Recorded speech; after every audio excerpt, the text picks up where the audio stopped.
Polls are closed in California. Here's a look at the California gubernatorial primary. As we mentioned, there are literally more than 60 names on the ballot, but these three men are considered to be the top three contenders: Democrat Xavier Becerra, Democrat Tom Steyer, and Republican Steve Hilton, who has President Donald Trump's endorsement. Lots of other high-profile people in this race, though. Chad Bianco is the controversial Riverside County Sheriff. Katie Porter, firebrand former Democratic Congresswoman Matt Mahan, who is the Democratic mayor of San Jose. Antonio Villaraigosa, former mayor of Los Angeles. Lots and lots of candidates in this race. Again, the top two will proceed to the runoff in November. California's largest city is Los Angeles, the second largest city in the country. Karen Bass is the incumbent mayor. This is technically a nonpartisan race. Karen Bass was a longtime former Democratic congresswoman from California before becoming LA's mayor. She's facing a challenge from the right, from the reality TV guy, Spencer Pratt, and from the left, from Nithya Raman, from the city council. And so, again, we don't have results to tell you about at this point. Polls have just closed. But those are two races to control very big parts of this country. 1 in 8 Americans is a Californian. It's the fourth largest economy in the world. The governor of California is a huge potential counterpoint to a president of the United States in terms of political and economic power. And Los Angeles is one of the great international capitals, second largest city in this country after only New York. And it has politics that will curl your hair any day of the week, but particularly right now. Steph. Jen's talking about the red barrage. My focus, well, wait, before I get to that, yeah. Spencer Pratt. I just need to take a poll. Yeah, I definitely knew who Spencer Pratt was. I'm guessing Jen did. Yes. No chance you did. No chance you did. No chance any of you ever watched How did you know that Jen would know and we wouldn't? She was major. I knew there was a chance, but I was positive you three never, and you're darn proud of it. Okay, excuse me. Chris is the generation of the hills. He might know. But I don't think he watched. Okay, you're half right. But I knew him because I knew that he existed as a cultural figure. Okay, fine. Wait, but I did not watch. Was The Hills a regular TV show, or was it like a reality show contest?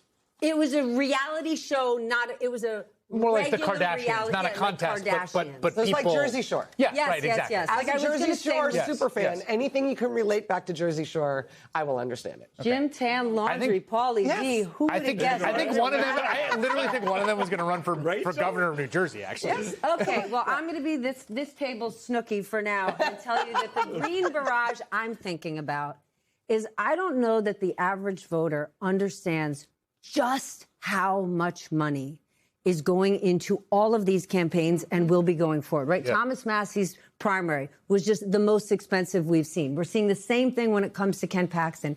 And so many of these giant donors aren't even setting foot in the states where they're writing these massive checks. And look no further than Donald Trump, who has trained our mega wealthy. And the mega wealthy at the end of Joe Biden's term have now become extraordinarily wealthier than that. And so for them to write big checks right now, it's like water. When you think about the amount of money in AI, in crypto, even in finance right now, they're writing such giant checks because they know from a Donald Trump presidency that you can't just influence politics, you can control it.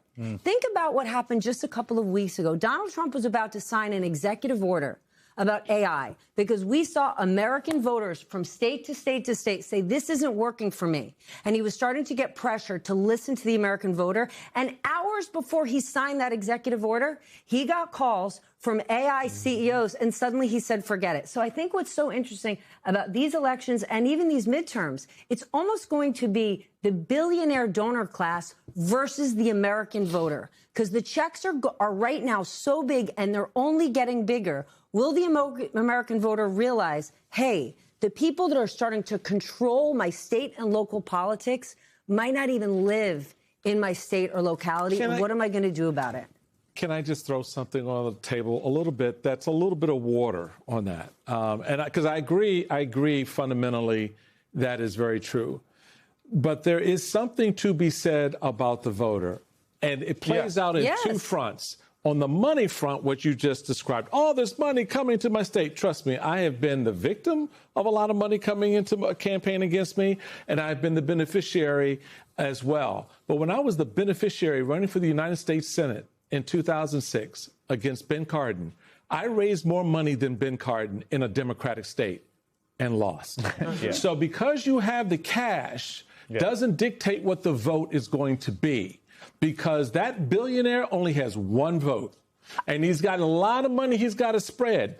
So the question then becomes on the candidates, the state parties, the organizations, the structure, the infrastructure. In the case of Democrats, how do they really plan and prepare and take the dollars they are spending to put it on the ground?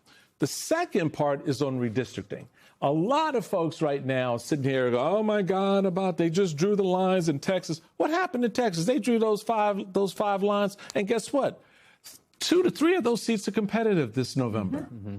So this is the point. You may draw the lines, baby, all day long, but that will not dictate how the voters inside those lines. I'm not saying the biggest check wins, I know you're not. I'm saying that biggest check is so much bigger than it used to be. Totally. But the reason I kind of wanted to wedge in there is because the thinking a lot of voters have is that because they've spent a lot of money, they're going to win. My vote doesn't matter. And what I'm trying to say is, no, you're still in the game, even though a lot of cash may be coming in for the opponent.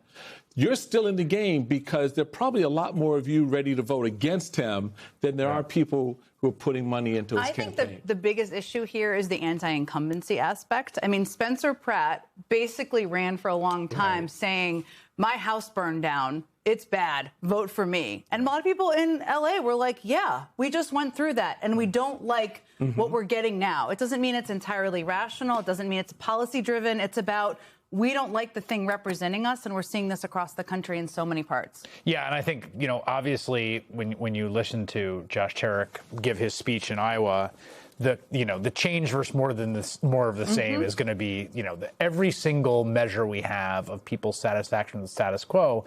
Interestingly, increasingly across ideological lines and across geographical lines, it's like people are like, big thumbs down. Even sometimes when the data doesn't even match it. Like if you look at the consumer confidence index and you try to match it to model on the macroeconomic data, it doesn't work. They become totally unhinged. The mood is profoundly, relentlessly sour. That mood of sourness really, really, really hurt Democrats in 2024 when they were running as an incumbent party. It's a very different situation now. And I think you're right that the positioning of who's an incumbent and who's not. I mean, to go back to that Iowa race, Ernst retiring was an interesting call. Yeah. So you're going to have someone who's not the incumbent, but the person they're going to nominate tonight, Ashley Hinson, is an incumbent Republican member of Congress, right? So Turek is going to... Who's tied to Trump. Who's tied to Trump, who's going to try to paint her with every brush. And I think the shoe's on the other foot a little bit in the L.A. mayoral race, because the question of who's the pilot of the status quo changes depending on what circumstance you're in.